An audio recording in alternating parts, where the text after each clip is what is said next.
अच्छा जी, चलें स्टार्ट करते हैं। तो नॉलेज रिप्रेजेंटेशंस की 4 स्कीम्स हैं। मेनली हमारा फोकस होगा ये फर्स्ट वन पे, लॉजिकल स्कीम पे। लेकिन थोड़ा-सा मैं इसकी नो-हाउ दे देता हूँ कि नेटवर्क स्कीम्स क्या होती हैं, प्रोसीजरल स्कीम्स तो नाम से पता चल रहा है इफ देन वाली, और स्ट्रक्चर स्कीम्स क्या होती हैं, स्क्रिप्ट और फ्रेम। हमारे कोर्स आउटलाइन में और जो मेनली फोकस करना है, जो हमें रीजनिंग के लिए भी यूज़ करना है, वो क्या है? वो है लॉजिकल स्कीम में predicate calculus and propositional calculus. Knowledge को रिप्रेजेंट करने की स्कीम्स है, मतलब कि एक नॉलेज आपके पास मौजूद है। मैं आपको एक थोड़ा सा आइडिया दे देता हूँ नेटवर्क स्कीम्स का। डिटेल में नहीं बात कर रहा, ना ये इंक्लूड है, ये देखें। दिस इज नेटवर्क स्कीम कि आप सिमेंटिक नेट के जरिए पूरी अपनी नॉलेज को रिप्रेजेंट कर देते हैं, वहां से उसको गैदर करना, उसको in the form of code convert करना ज्यादा आसान हो जाता है। देखिए जैसे ये लिखा हुआ है जॉन स्कार, आपको आइडिया होगा कि आपने ऊप में भी पढ़ा होगा क्लास ऑब्जेक्ट का रिलेशन। ये इसी तरीके से पूरा एक नेटवर्क स्कीम बनानी पड़ती है। अब वो उसमें अलग अलग होते हैं, सिमेंटिक नेट अलग होता है, कॉन्सेप्चुअल ग्राफ अलग होता है, बॉक्सेस होते हैं, कुछ मतलब उसमें कुछ चीजें होती हैं जो एक को दूसरे से डिफर करती हैं। ऑल्दो के we are not going in detail, लेकिन थोड़ा सा मैं आपको आइडिया दे रहा हूँ कि जैसे लिखा हुआ है John's car is an instance of car the vehicle. तो ये पूरा जो है, इसको जब मैं कन्वर्ट करूंगा तो ये इजीली हो जाएगा। ये कहलाती है नॉलेज की रिप्रेजेंटेशन की एक स्कीम। लेकिन हमारा मेन फोकस किस पे है? हमारा मेन फोकस है predicate calculus and prepositional calculus. तो उससे पहले हम थोड़ा सा दो चीजें देख लेते हैं और उसके बाद हम वापस आते हैं। तो हम पहली चीज देख रहे हैं फैक्ट्स। फैक्ट्स क्या है? बेसिकली फैक्ट्स होते हैं आ, वो इवेंट जो आपको गिवन हो या जो अकर हो चुके हो। वो इवेंट जो कि अकर हो चुके हो, यह आपको गिवन हो। मतलब like they represent declarative knowledge. Definitely facts क्या होते हैं कि जो रिप्रेजेंट कर रहे हो डिक्लेरेटिव नॉलेज को। आप proposition is the statement of a fact. किसी भी फैक्ट के लिए एक प्रोपोजिशन होती है जो कि एक स्टेटमेंट होती है, और हर प्रोपोजिशन को आप किसी ना किसी वेरिएबल से रिप्रेजेंट करते हैं। लाइक एक प्रोपोजिशन है इट इज रेनिंग, तो इसको मैंने रिप्रेजेंट कर दिया कैपिटल ए से। तो अब जब भी मैं कैपिटल ए लिखूंगा आप समझ जाएंगे कि प्रोपोजिशन क्या है, इट इज रेनिंग। लेकिन हर प्रोपोजिशन की एक ट्रुथ वैल्यू होती है, या तो वो ट्रू होती है या फॉल्स होती है। लाइक अगर मैं ये कह रहा हूँ कि प्रोपोजिशन है, इसका मतलब ये नहीं है कि बारिश इस वक्त हो रही है। आपको चेक करना पड़ेगा कि कैपिटल ए की इस वक्त ट्रूथ वैल्यू आपको क्या गिवन है, आइदर ट्रू और फॉल्स। अगर ट्रू है तो आप कह देंगे बारिश हो रही है, अगर फॉल्स है तो आप क्या कह देंगे, बारिश नहीं हो रही। इसी तरीके से प्रपोजिशन भी आई हैव एन अम्ब्रेला। अब रन टाइम पे ये चेक करना पड़ेगा कि इसकी ट्रूथ वैल्यू इस वक्त क्या है। अगर ट्रूथ वैल्यू ट्रू है तो आप ये कह देंगे कि बारिश हो रही है। अगर ट्रूथ वैल्यू इस वक्त ये है कि फॉल्स, तो आप कह देंगे इस वक्त मेरे पास अम्ब्रेला नहीं है।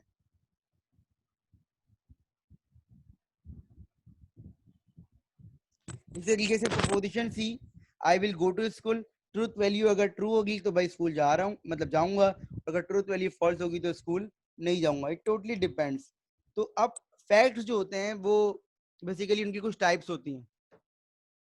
पहली टाइप्स होती है सिंगल वैल्यूड और multiple valued. Single valued facts क्या होते हैं? नाम से पता चल रहा हो, कुछ फैक्ट्स ऐसे होते हैं कि जिनमें एक ही वैल्यू होती है। लाइक अगर किसी की आइस कलर आप बता रहे हो, आंखों का कलर आप बता रहे हो, तो वो एक ही हो सकता है।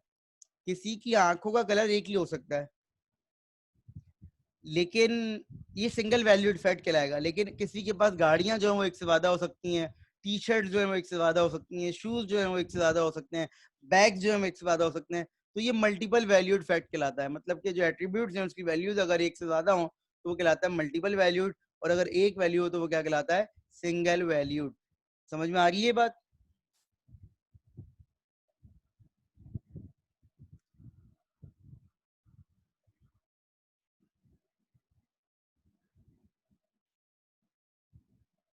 बाकी सब ठीक है। इसी तरीके से दूसरी कैटेगरी जो होती है वो कहलाती है uncertain. Uncertain facts. Uncertain facts नाम से समझ में आ रहे हैं कि जब आपके पास 100% श्योरिटी ना हो किसी भी चीज को बताने की।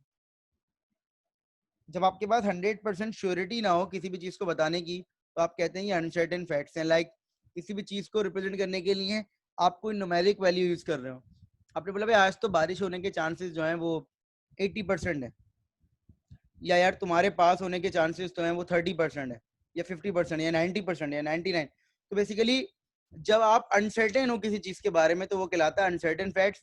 They usually use numerical certain values with such fact, मतलब उसकी लिमिट डिफाइन करने के लिए, उसकी रेंज डिफाइन करने के लिए कुछ न्यूमेरिकल वैल्यू यूज करते हैं यूजुअली। जरूरी नहीं है, न्यूमेरिकल जरूरी नहीं है, लेकिन न्यूमेरिकल वैल्यू ज्यादातर यूज होती है। ये कहलाते हैं, मैंने बोला भाई आज तो बारिश होने के चांसेस 80% है, इसका मतलब है भाई जरूरी नहीं है वो, लेकिन ज्यादा चांसेस है 80% है।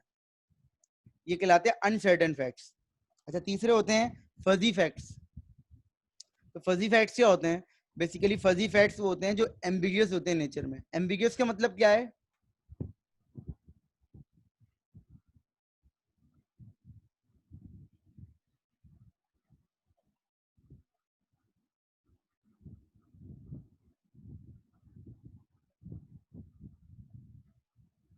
एम्बिगियस का मतलब क्या है?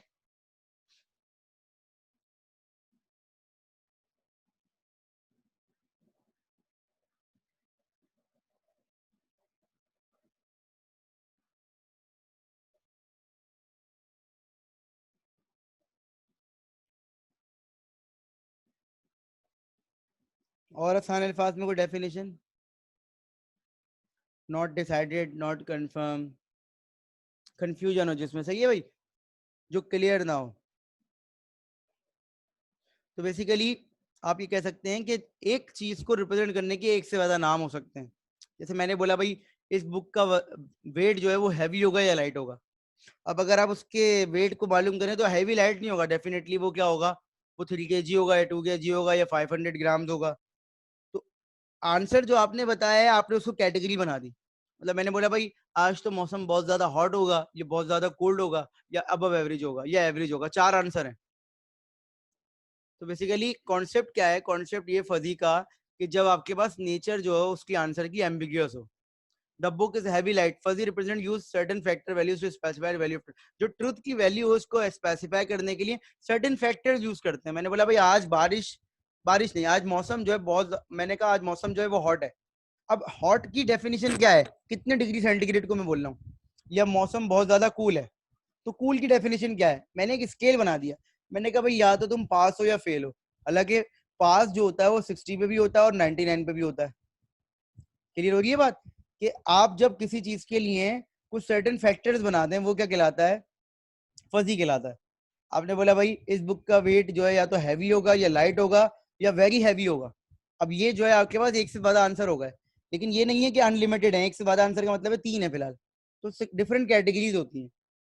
अच्छा, फिर एक और है वो कहलाता है ऑब्जेक्ट एट्रीब्यूट वैल्यू ट्रिपलेट। ये क्या चीज है? ये कहलाता है बेसिकली कि देखें eyes, allies I colour is brown. तो कुछ ऐसे फैक्ट्स भी होते हैं, कुछ ऐसे फैक्ट्स भी होते हैं जिसके अंदर तमाम इंफॉर्मेशन गिवन होती है। Like allies I colour is brown, तो इसमें ऑब्जेक्ट क्या हो गया? अली, एट्रीब्यूट क्या हो गया? आई कलर, और उसकी वैल्यू क्या हो गई? ब्राउन। अली क्या हो गया? ऑब्जेक्ट, आई कलर क्या हो गया? एट्रीब्यूट, वैल्यू क्या हो गई उसकी? ब्राउन। इसी तरीके से अगर फर्दर बात करें, अहमद सन इज अली, तो अहमद क्या हो गया? ऑब्जेक्ट, सन क्या हो गया? एट्रीब्यूट, उसकी वैल्यू क्या हो गई? अली। आर यू गेटिंग मी?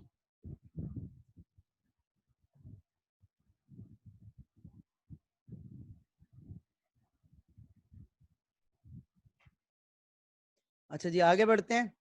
जब फैक्ट समझ में आ जाते हैं तो आप प्रोलॉग में भी पढ़ चुके हैं, रूल्स होते हैं कुछ, ठीक है, जो फैक्ट्स की मदद से बनते हैं। आपको ये बात पता है बहुत अच्छे से कि फैक्ट्स की मदद से क्या बनते हैं? आपके रूल बनते हैं। तो रूल क्या होते हैं? बेसिकली उसमें दो पार्ट होते हैं, एक होता है इफ पार्ट और एक होता है देन पार्ट। एक होता है इफ पार्ट और एक होता है देन पार्ट। इफ पार्ट को प्रीमिसेस भी कहते हैं और एंटीसीडेंट भी कहते हैं। एंटीसीडेंट, एंटीसीडेंट या प्रीमिसेस कहते हैं इफ पार्ट को। और जो देन पार्ट है उसको कहते हैं कॉन्स्टिट्यूएंट और कॉन्क्लूजन। बेसिकली जो आपका इफ पार्ट होता है वो बता रहा होता है प्रीमिसेस को, और जो देन पार्ट होता है वो बता रहा होता है कॉन्क्लूजन को। Like if it is raining I will not go to school, if it is raining I will not go to school. ठीक है, तो ये प्रीमिसेस है। अब आपके प्रीमिसेस में जो है वो कंपाउंड स्टेटमेंट भी हो सकती है। कंपाउंड स्टेटमेंट का मतलब क्या होता है? जो और एंड यूज करके बन रही हो। कंपाउंड स्टेटमेंट क्या होती है, जो और एंड यूज करके बन रही है। लिखा हुआ है if it is raining and I live in umbrella, तो ये कंपाउंड स्टेटमेंट है। प्रीमिसेस के अंदर क्या आ गई, कंपाउंड स्टेटमेंट। दोनों आपस में जब तक ट्रू नहीं होंगे आप कंक्लूजन पे नहीं जाएंगे। इसी तरीके से इफ इट इज रेनिंग और it is snowing then I will not go to school, इसमें भी कंपाउंड स्टेटमेंट यूज हो रही है। अच्छा, बट टाइप ऑफ रूल्स भी हैं। जिस तरीके से टाइप ऑफ फैक्ट्स है, इसी तरीके से रूल की भी टाइप्स है। तो पहली टाइप क्या है, relationship rule. If you hear a loud sound then the silencer is not working. Relationship rule में क्या है कि दैन पार्ट का रिलेशन बता रहा होता है इफ के साथ, कि भाई अगर आपने बहुत तेज आवाज सुनी है तो इसका मतलब है साइलेंसर आपका काम नहीं कर रहा। ये रिलेशनशिप बता रहा है दो चीजों के दरमियान में। अच्छा, जरूरी नहीं है कि एक रूल एक ही कैटेगरी में आता हो, एक से ज्यादा कैटेगरी में भी आ सकता है। जैसे दूसरी और तीसरी देखें, रिकमेंडेशन रूल क्या है। रिकमेंडेशन रूल है आपके पास if it is raining then bring an umbrella. आपको रिकमेंड कर रहा है कि अगर बारिश हो रही है तो आप अम्ब्रेला ले आए। देन पार्ट आपको रिकमेंडेशन दे रहा है। डायरेक्टिव पार्ट को देखें, if it is raining and you don't have an umbrella then wait for the rain to stop, wait for the rain to stop. तो इसमें ये डायरेक्शन दे रहा है आपको। तो रिकमेंडेशन डायरेक्शन एक ही कैटेगरी में भी आ सकता है। इसी तरीके से वेरिएबल्स रूल भी होते हैं आपके पास। वेरिएबल रूल्स क्या होते हैं आपके पास, कि जिसमें आपका रूल एक से ज्यादा लोगों पे ट्रू हो रहा हो, जिसमें आपका रूल एक से ज्यादा लोगों पे ट्रू हो रहा हो उसको आप वेरिएबल रूल कह सकते हैं। लाइक अगर मैं बात करूं इसी एग्जांपल की, ये देखें, if x is a student, if x is a student and if x is a student and x GPA is greater than 3.7, तो पहले ये चेक करेगा कि x कौन है, स्टूडेंट है। अगर वो स्टूडेंट की कैटेगरी में आता है तो फिर x की जीपीए चेक करेगा 3.7 और फिर x को क्या कर देगा, ऑनर रोल में प्लेस कर देगा। तो एक नहीं हो सकता, x जो है एक से ज्यादा हो सकते हैं। अब आ जाते हैं इसके सेकंड पार्ट की तरफ, prepositional and first order logic.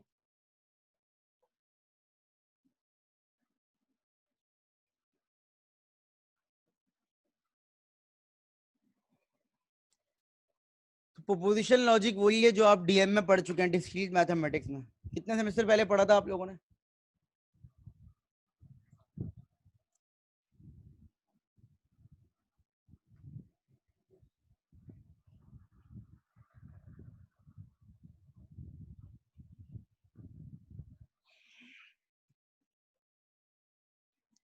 अच्छा, बाकी लोगों ने नहीं पढ़ा सर? 3 सेमेस्टर पहले तो कुछ चीजें ना प्रोपोजिशनल लॉजिक वहीं से आ रही हैं, ये डिस्क्रीट मैथमेटिक्स से। लेकिन उसको हमारी कोशिश ये होगी कि हम एआई पे रखते हुए आपको समझाएं। सबसे पहले आप ये देख लें कि लॉजिक क्या होती है। लॉजिक बेसिकली क्या होती है, reasoning about the validity of arguments. Reasoning about the validity of argument. इस स्लाइड को जरा सुकून से समझ लीजिएगा। Reasoning about the validity of the arguments क्या मतलब है कि भाई किसी आर्गुमेंट की वैलिडिटी के लिए जो आप रीजनिंग कर रहे हैं वो कहलाती है लॉजिक। किसी आर्गुमेंट की वैलिडिटी के लिए आप जो रीजनिंग कर रहे हैं वो कहलाती है लॉजिक। लेकिन अब ये जो सेकंड वाला पॉइंट है ना, इसको समझना है कि कह रहा है एन आर्गुमेंट इज वैलिड। एक आर्गुमेंट वैलिड होगा if it's conclusion follow logically from its premises. कह रहा है एक कंक्लूजन जो है वो वैलिड होगा अगर वो लॉजिकली अपने प्रीमिसेस को फॉलो कर रहा है। मतलब देन पार्ट वैलिड होगा अगर वो लॉजिकली अपने इफ पार्ट को फॉलो कर रहा है। लेकिन अब डैश के बाद क्या लिखा हुआ है, even if the argument does not actually reflect the real world. कह रहे हैं चाहे आर्गुमेंट रिफ्लेक्ट ना कर रहा हो रियल वर्ल्ड को, मतलब हकीकत में ऐसा ना हो, लेकिन अगर आपको कंक्लूजन में कुछ गिवन है और वो प्रीमिसेस को फॉलो कर रहा है तो आप ये कह देंगे भाई कंक्लूजन ट्रू है। अभी देखिए एग्जांपल एक बता रहा हूँ, ऑल लेमन्स आर ब्लू। अब आपको पता है लेमन्स तो ब्लू होते नहीं है, लेकिन इन्होंने दिया हुआ है, साथ में लिखा हुआ है मैरी इज अ लेमन। अब मैरी तो है, लेमन हो नहीं सकती, लेकिन ये भी लिखा हुआ है। तो इन दोनों के बिहाफ पे मैं कंक्लूड कर सकता हूँ कि मैरी इज ब्लू। भाई लेमन ब्लू है और मैरी लेमन है, तो लेमन ब्लू है और मैरी लेमन है, तो मैरी क्या है, ब्लू। अब अगेन देखें, ये रियल वर्ल्ड को रिफ्लेक्ट नहीं कर रहा, लेकिन चूंकि ये अपने प्रीमिसेस को फॉलो कर रहा है तो मैं कह दूंगा ये कंक्लूजन जो है वो लॉजिकली क्या है, ट्रू है। Is it clear? अब ये किसने दिया हमारी ये टेंशन नहीं है, हमें अगर गिवन है तो हमें उसको फर्दर आगे बढ़ना है, उसको प्रोसीड करना। जी समझ में आ रही है बात? अगेन रिपीट कर दूं कि प्रैक्टिकली ऐसा नहीं होता कि आपको ऐसे कंक्लूजन गिवन हो जो कि प्रीमिसेस को फॉलो ना कर रहे हो, लेकिन अगर कुछ ऐसा गिवन है भी तो आपने उसको मानना पड़ेगा, आपने उसको मानना पड़ेगा अगर वो अपने प्रीमिसेस को फॉलो कर रहा है तो। सही है? क्लियर?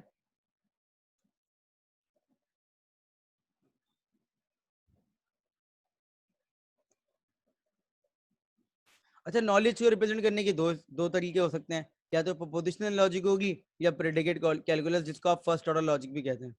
ठीक है, तो प्रोपोजिशनल लॉजिक पहले पढ़ेंगे। प्रोपोजिशनल लॉजिक में अगर कोई मसला होता है, डेफिनेटली कुछ ना कुछ लिमिटेशन है, तो हमें जाना पड़ता है फर्स्ट ऑर्डर लॉजिक पे। तो पहले हम प्रोपोजिशनल लॉजिक देखते हैं, प्रोपोजिशनल लॉजिक की फिर लिमिटेशन डिस्कस करेंगे। जब हमें लिमिटेशन समझ में आ जाएगी तो हम जाएंगे फर्स्ट ऑर्डर लॉजिक। सही है?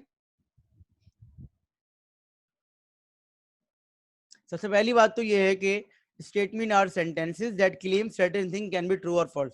जो स्टेटमेंट्स होते हैं प्रोपोजिशनल, वो बेसिकली सेंटेंसेस होते हैं जो कि किसी की चीज को क्लेम कर रहे होते हैं, either it could be true और फॉल्स। मैंने कहा मैं पास हूं, अब इसकी ट्रूथ वैल्यू अगर ट्रू है तो वो देखना पड़ेगा, ट्रूथ वैल्यू अगर फॉल्स है तो वो देखना पड़ेगा। तो प्रोपोजिशनल लॉजिक जो होती है बेसिकली डील करती है प्रोपोजिशंस को। और प्रोपोजिशनल कांस्टेंट दो तरह के होते हैं, या तो ट्रू या तो फॉल्स। प्रोपोजिशनल कांस्टेंट जो होता है वो दो तरह का होता है, या तो ट्रू होता है या फॉल्स होता है। ठीक है, जितने भी प्रोपोजिशनल वेरिएबल्स होते हैं A B C D E F G H, उनकी सिर्फ दो वैल्यूज हो सकती हैं, या तो ट्रू या तो फॉल्स। Is it clear? हमारी पहली चीज क्या होती है कि हम अपने प्रोपोजिशन को कोई सिंबॉलिक वेरिएबल असाइन कर देते हैं आसानी के लिए। आसानी के लिए हम अपने प्रोपोजिशंस को कोई सिंबॉलिक वेरिएबल असाइन कर देते हैं। हमने दे दिया भाई इट इज रेनिंग को पी असाइन कर दिया। अब जब भी पी लिखा होगा आप बोलेंगे भाई इसकी प्रोपोजिशन क्या है, इट इज रेनिंग। अब अगर पी की ट्रूथ वैल्यू ट्रू है तो हम कह देंगे बारिश हो रही है, अगर पी की ट्रूथ वैल्यू फॉल्स है तो हम कह देंगे बारिश नहीं हो रही। क्लियर?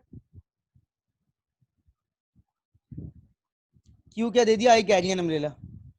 अब एक डिक्लेरेटिव सेंटेंस जो होता है वो हमेशा या तो ट्रू होगा या फॉल्स होगा, हमेशा। मतलब उसकी ट्रूथ वैल्यू रन टाइम पे चेंज नहीं होगी। लाइक मैंने एक डिक्लेरेटिव सेंटेंस दे दिया आपको, the proposition a rectangle has four side. अब आप बताइए इसकी ट्रूथ वैल्यू हमेशा ट्रू होगी या फॉल्स होगी? रेक्टेंगल हैज फोर साइड, इसकी truth value in any case true होगी हमेशा। सही है? इसका मतलब ये नहीं है डिक्लेरेटिव सेंटेंस जो आपको दिया जा रहा है उसकी ट्रूथ वैल्यू हमेशा ट्रू होगी। हो सकता है कभी कभी फॉल्स भी हो, हमेशा। देखें, the world is a cube, अब आप कुछ भी कर लें, वर्ल्ड तो क्यूब है ही नहीं, तो इसकी ट्रूथ वैल्यू हमेशा क्या होगी, फॉल्स होगी। इसकी ट्रूथ वैल्यू हमेशा क्या होगी, फॉल्स होगी। क्लियर? समझ में आ रही है बात? तो प्रोपोजिशन जो होता है ना उसकी ट्रूथ वैल्यू हमेशा निकाली जाती है, या तो गिवन होती है या आप निकाल सकते हैं। निकालते कैसे हैं वो तो रीजनिंग से निकालते हैं, लेकिन आपको अगर गिवन है तो बहुत अच्छी बात है।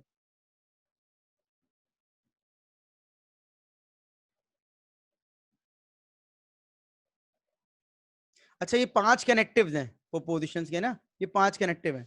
ये पांच कनेक्टेड के बिहाफ पे,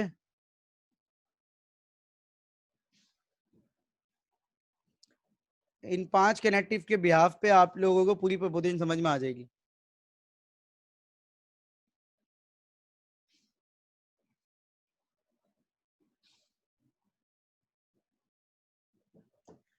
तो अगर आप देखें ये पांच कौन कौन से हैं, तो इसमें से तीन तो आपके बड़े फेमस हैं, एंड, और नॉट। ये तो तीन तो आपको पता ही है। ठीक है, इनको मैं पांचों को समझाऊंगा आपको, लेकिन मैं थोड़ा सा चाहता हूं कि आप थोड़ा सा रिकॉल करें कि भाई ये देखिएगा। पहला आपके पास क्या है, पहला है आपके पास एंड, जिसे आप कंजंक्शन भी कहते हैं। दूसरा है आपके पास और, जिसे आप डिसजंक्शन भी कहते हैं। तीसरा है आपके पास इम्प्लाइज, जिसे आप कहते हैं कंडीशनल भी कहते हैं। फिर आपके पास इक्विवेलेंट है, जिसे आप बाई डायरेक्शनल कहते हैं। फिर आपके पास है निगेशन। तो मैं आपको पहले ये पांचों समझा रहा हूँ एक एग्जाम्पल से। वैसे तो आपको पता ही आई बिलीव, लेकिन मैं इसको फिर भी एक एग्जाम्पल से आपको समझा रहा हूँ। इनफैक्ट दो एग्जाम्पल्स हैं, थोड़ा सा रिकॉल कर लेंगे। मैंने सपोज कीजिए कि पी जो है उसको कह दिया इट इज रेनिंग।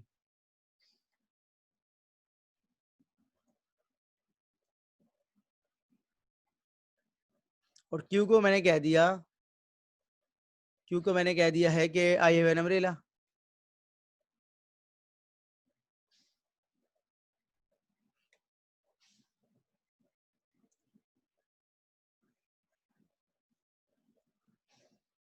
सही है। अब ये ट्रुथ टेबल देख लीजिए कि भाई पी की अगर ट्रुथ वैल्यू फॉल्स है इसका मतलब है इस पर बारिश नहीं हो रही, और क्यू की अगर ट्रुथ वैल्यू है तो इसका मतलब है मेरे पास अम्ब्रेला भी नहीं।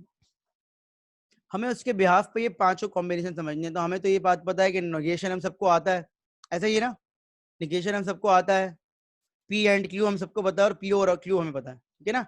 पी एंड क्यू का मतलब क्या है कि अगर दोनों ट्रू होंगे तो ट्रू होगा, और पी और क्यू में कोई एक भी ट्रू होगा तो ट्रू होगा, ठीक है। यहाँ तक तो हमें पता है, हम इसको समझ रहे हैं, पी इंप्लाइज क्यू। बहुत सारे स्टूडेंट इसमें कंफ्यूज हो जाते हैं, ऑल दो के बहुत सारे स्टूडेंट्स को पता भी होता है, लेकिन कुछ स्टूडेंट्स पे कंफ्यूज हो जाते हैं, तो इसलिए मैं इस पर एक्सप्लेन कर रहा हूँ।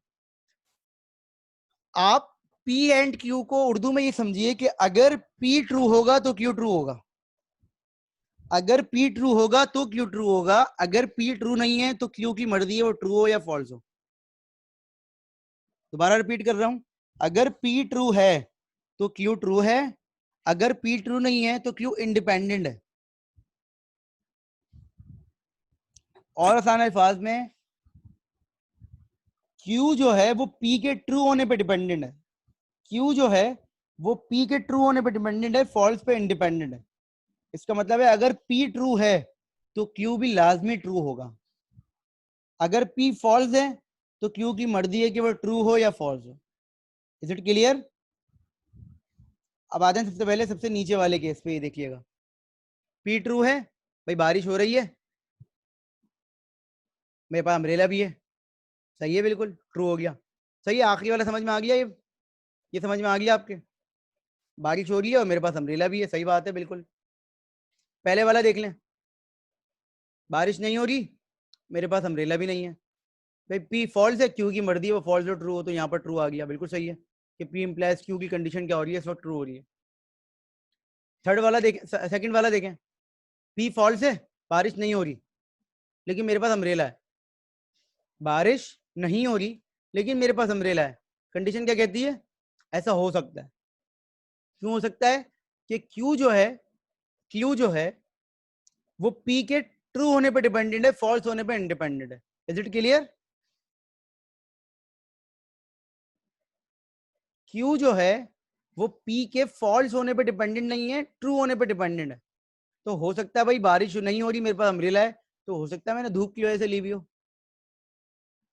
क्लियर? कोई और रीजन हो सकता है।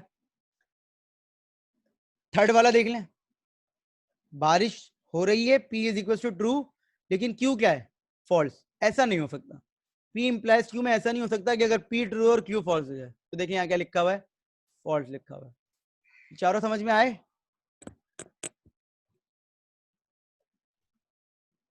एक और एग्जाम्पल देख लेते हैं। तो फर्ज करें कि भाई अगर मेरा दोस्त आएगा, पी जो है वो ये है कि मेरा दोस्त अगर मेरे घर आएगा तो मैं यूनिवर्सिटी जाऊंगा, क्यू क्या है, मैं यूनिवर्सिटी जाऊंगा। अब अगर मेरा दोस्त मेरे घर आया है तो लाजमी है कि मैं यूनिवर्सिटी जाऊं, मेरा दोस्त मेरे घर आया और मैं यूनिवर्सिटी जा भी रहा हूँ, इसका मतलब ये कंडीशन ट्रू है। मेरा दोस्त मेरे घर नहीं आया, मैं यूनिवर्सिटी नहीं जा रहा, कंडीशन ट्रू है। मेरा दोस्त मेरे घर नहीं आया, सॉरी आया, और मैं यूनिवर्सिटी नहीं जा रहा, ये कंडीशन फॉल्स है। अगर मेरा दोस्त आया है तो मुझे लाजमी जाना है। लेकिन फर्ज कर लें मेरा दोस्त मेरे घर नहीं आया लेकिन मैं फिर भी यूनिवर्सिटी चला गया, तो ये भी पॉसिबल है, हो सकता है मुझे कोई और ले गया हो, मैं पॉइंट से चला गया हूँ, किसी ने मुझे ड्रॉप कर दिया। और बहुत सारी एग्जाम्पल हैं कि अगर मेरे पास पैसे होंगे तो मैं खाना खाऊंगा, अगर मेरे पास पैसे हैं तो मैं खाना खा रहा हूँ, अगर मेरे पास पैसे नहीं है मैं खाना नहीं खा रहा। अगर मेरे पास पैसे हैं और मैं खाना नहीं खा रहा, ऐसा नहीं हो सकता। लेकिन अगर मेरे पास पैसे नहीं है और मैं खाना खा रहा हूँ, तो इट माइट बी पॉसिबल किसी और ने दे दिया हो, किसी और ने मुझे खाना खिला दिया हो। आखिरी एग्जाम्पल ले लेते हैं जो कि सबसे फेमस है, मतलब जो मुझे ऐसी फेमस लगती है कि उससे बच्चों को पूरे पॉइंट क्लियर हो जाते हैं। देखें,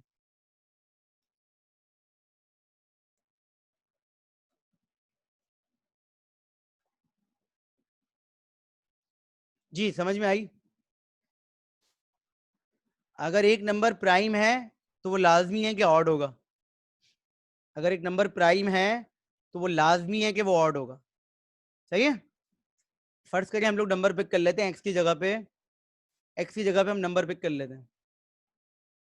हमने एक्स की जगह पे नंबर पिक किया 23।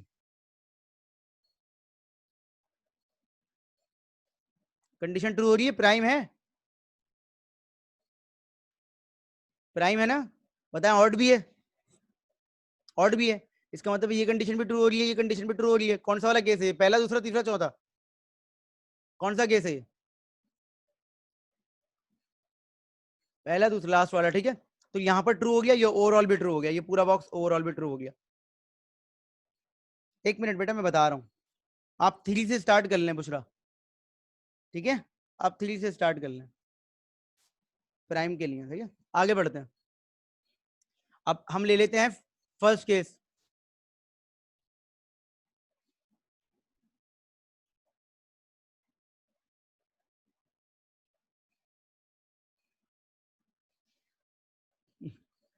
फर्स्ट केस ले लेते हैं, ना नंबर प्राइम हो ना ऑड हो, 26, ठीक है। 4 ले लेते हैं, 4 प्राइम भी नहीं है ऑड भी नहीं है, ये फर्स्ट केस हो गया, सही है, ये भी समझ में आ गया। अब आ जाए second case, false, number prime हो लेकिन ऑड हो, जी क्या लूं, नंबर प्राइम हो लेकिन ऑड हो,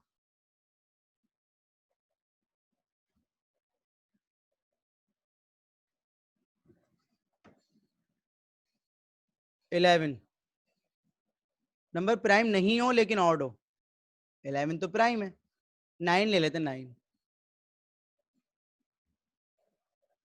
प्राइम नहीं है लेकिन ऑड हो सकता है, ऐसा है, कंडीशन हो गई ट्रू। लेकिन अगर आप फोर्थ वन देखें, सॉरी थर्ड वन, कि ऐसा कोई कंडीशन है ही नहीं कि नंबर प्राइम और ऑड ना हो, कोई नंबर है ही नहीं ऐसा, क्लियर हो गई बात। अब ये आंखें बंद करके आपने ना इम्प्लाइज दैट की कंडीशन हर जगह नहीं लगानी, ये देखना पड़ता है कि किस जगह लग सकती है और किस जगह नहीं लग सकती।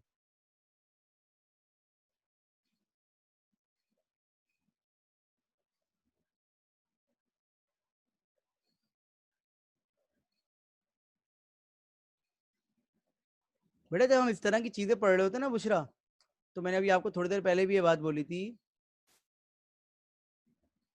नहीं कर सकते, नहीं कर सकते। जब हम इस तरह की चीजें पढ़ रहे होते हैं तो हमारी जो डिस्कशन होती है वो इस पे नहीं होती कि मैथ्स की बेसिक पे, वरना मैथ्स की बेसिक पे तो बहुत सारी बातें हो सकती हैं, तो हम सिर्फ कॉन्सेप्ट समझने की कोशिश करते हैं। तो ये वाला जो सवाल होता है ना कि अगर 2 प्राइम है या नहीं है, उसको हम इग्नोर करते हैं, हम 3 से स्टार्ट कर लेते हैं, ठीक है, हम 3 से स्टार्ट कर लेते हैं, हम अपने सिर्फ कॉन्सेप्ट को क्लियर करते हैं। ये बहस ना हमें करनी है ना हमारी ज़रूरत है कि 2 प्राइम है या नहीं है, सही है। अच्छा जी, आखिरी वाला केस देख लें, ये कहलाता है इफ एंड ओनली इफ। ये बाई डायरेक्शनल होता है, इसका मतलब ये होता है कि फर्ज करें अगर मेरे पास बारिश है, अगर बारिश हो रही है तो मेरे पास अम्ब्रेला होगी, अगर मेरे पास अम्ब्रेला है तो बारिश हो रही होगी, कोई तीसरा केस नहीं है। मतलब मैं यूनिवर्सिटी जब ही जाऊंगा जब मेरा दोस्त आएगा, इसका मतलब अगर मेरा दोस्त नहीं आया तो मैं यूनिवर्सिटी नहीं गया, अगर मैं यूनिवर्सिटी नहीं गया तो इसका मतलब है मेरा दोस्त नहीं आया, अगर मेरा दोस्त आया है तो मैं यूनिवर्सिटी जाऊंगा। If and only if, bidirectional. देखें, अगर बारिश हो रही है तो मेरे पास अम्ब्रेला होगी, अगर बारिश नहीं हो रही तो मेरे पास अम्ब्रेला नहीं होगी, दोनों केसेस ट्रू है। लेकिन अगर बारिश हो रही है और मेरे पास अम्ब्रेला नहीं है, फॉल्स। अगर बारिश नहीं हो रही मेरे पास अम्ब्रेला है तब भी फॉल्स। तो ये इफ एंड ओनली इफ कहलाता है। Is it clear?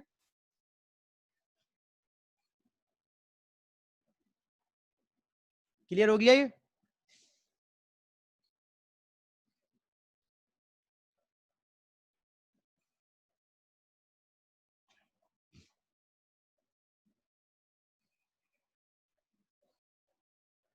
अच्छा जी, दो कॉन्सेप्ट और हैं, एक कहलाता है टोटोलॉजी, एक कहलाता है कॉन्ट्राडिक्शन। टोटोलॉजी वो सेंटेंस होते हैं कि जिनके ट्रुथ वैल्यू जो होती है हमेशा ट्रू आ रही होती है, मतलब किसी भी कॉम्बिनेशन पे उनकी ट्रुथ वैल्यू हमेशा ट्रू आ रही होती है। लाइक अगर मैं आपको एक स्टेटमेंट दूं समझाने के लिए, इट इज रेनिंग और it is not raining, it is raining और इट इज नॉट रेनिंग, तो हमेशा इसकी ट्रुथ वैल्यू ट्रू आएगी। क्यों? क्योंकि बीच में लगा हुआ है और। अगर इट इज रेनिंग की ट्रुथ वैल्यू ट्रू होगी तो इट इज नॉट रेनिंग की ट्रुथ वैल्यू क्या हो जाएगी? फॉल्स। ट्रू प्लस फॉल्स क्या होगा? ट्रू। अगर इट इज नॉट रेनिंग की ट्रूथ वैल्यू ट्रू होगी तो इट इज रेनिंग की ट्रूथ वैल्यू फॉल्स जाएगी। ये मैं बताना चाह रहा हूँ मैं आपको, देखें ये चीज जो है, ये चीज, ये पूरी चीज इस वक्त एक टोटोलॉजी है। क्यों? क्योंकि इसकी ट्रूथ वैल्यू चारों कॉम्बिनेशन पे क्या आ रही है? ट्रू आ रही है। Are you getting my point? Tautology वो सेंटेंसेस होते हैं कि जिनकी ट्रूथ वैल्यू तमाम कॉम्बिनेशन पे ट्रू आती है। समझ रहे हैं?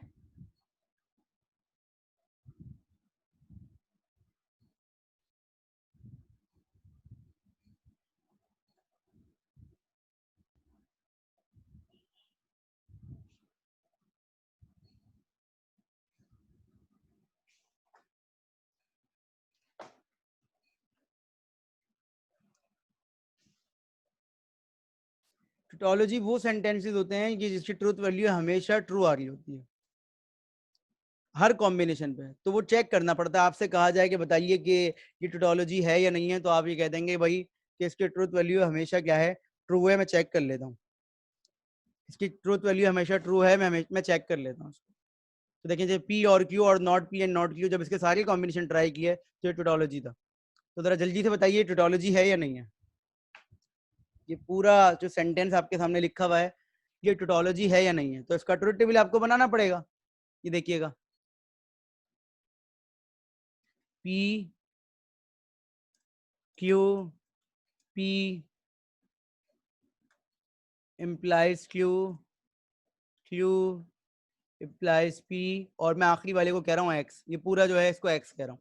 ठीक है, देखें पी ट्रू है, क्यू ट्रू है, पी इम्प्लाइज क्यू क्या होगा?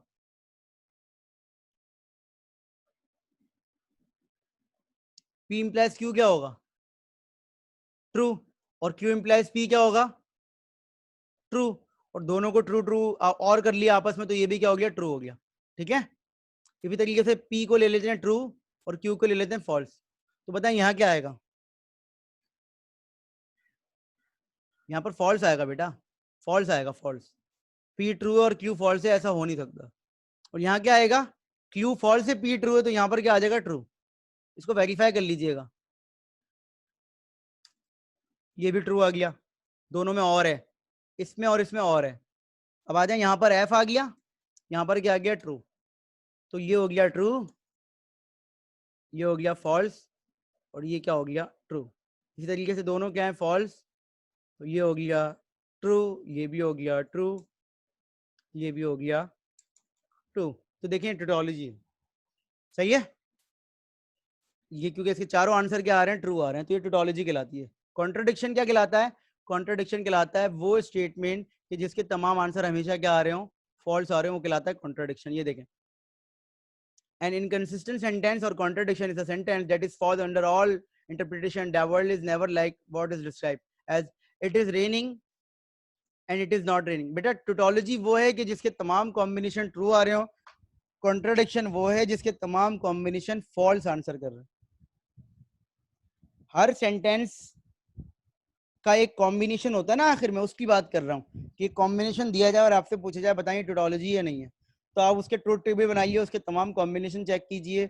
आखिरी वाला कॉलम अगर तमाम कॉम्बिनेशन पे ट्रू आंसर दे रहा है तो आप कह देंगे ये टोटोलॉजी है। अगर वो तमाम पे फॉल्स आंसर दे रहा है तो आप ये कह देंगे कि वो क्या है? कॉन्ट्रडिक्शन है। और अगर मिक्स आंसर दे रहा है तो वो ना टोटोलॉजी है ना कॉन्ट्रडिक्शन है। अच्छा, लॉजिकल इक्विवेलेंस क्या होती है? लॉजिकल इक्विवेलेंस ये होती है कि दो सेंटेंस या दो कॉम्बिनेशन एक जैसे आंसर दे रहे हो तमाम इंस्टेंसेस। ये देखें यहाँ पर फॉल्स आ रहा है, इसका इसका भी फॉल्स आ रहा है, यहाँ ट्रू ट्रू, यहाँ ट्रू ट्रू, यहाँ ट्रू ट्रू। तो ये चीज पी और Q is logical equivalent to not not P and not Q. अगर आपसे कहा जाए बताइए ये दोनों आपस में लॉजिकल इक्विवेलेंट है, तो आप ये चेक करेंगे कि आपस में ये ट्रू हैं, मतलब ये बराबर है या नहीं है। तो देखें ये फॉल्स फॉल्स आ रहा है, ये ट्रू ट्रू आ रहा है, ट्रू ट्रू। तो कुछ फेमस लॉजिकल इक्विवेलेंस यहाँ लिखे हैं, ये देखें। हमें याद नहीं करने ये, हमें सिर्फ एक दफा देखना है। अगर हमें ऐसा कुछ सवाल आता है तो हम तो उसको प्रूव कर सकते हैं। देखें ए और B is equal to B और ए, बिल्कुल। तो लॉजिकल इक्विवेलेंट क्या है कि हर कॉम्बिनेशन पे आपका आंसर क्या आ रहा हो? सेम आ रहा हो। इस तरीके से आप अपने कॉम्बिनेशनल लॉजिक को डीएलडी में क्या करते थे? सिंप्लीफाई करते थे। तो एक बड़े कॉम्प्लेक्स गेट के सर्किट को आप क्या करते थे, शॉर्ट फॉर्म में कन्वर्ट कर दिया करते थे कि गेट्स कम यूज होंगे। तो इसी तरीके से यहाँ पर भी यही बात हो रही है कि दे आर लॉजिकल इक्विवेलेंट। कोई सवाल है यहाँ तक तो पूछ लीजिए।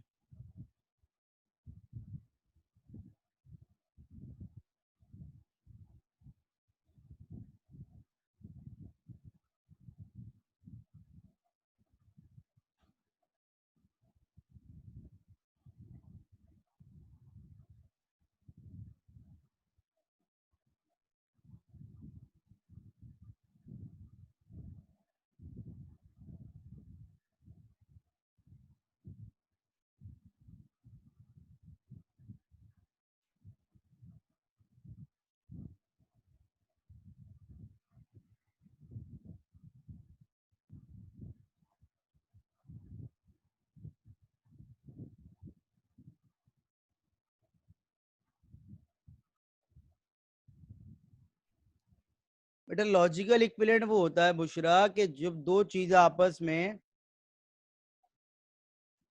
बराबर हो in terms of truth table.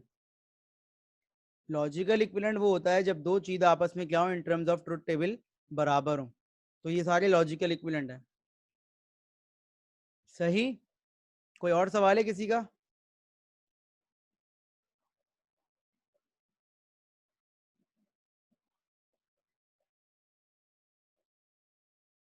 फिर एक के बाद एक सेशन और है, उसके बाद मैं आपको क्विज दूंगा।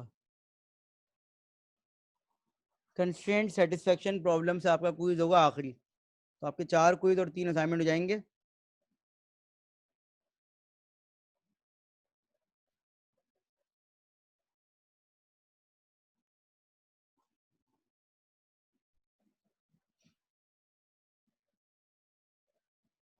कोई क्वेश्चन है तो पूछ लीजिए, ठीक है। हम लोग 10:30 बजे दोबारा ज्वाइन करेंगे। 10:30 बजे दोबारा ज्वाइन कर रहे हैं। अल्लाह हाफिज। संडे को क्विज नहीं ले सकते हम, आज ही लेंगे, ठीक है। जीता।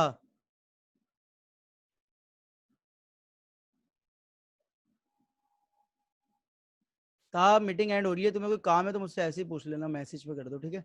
मीटिंग एंड हो रही है, माइक ऑन करने का फायदा नहीं है। Constraint satisfaction problem last class वाला।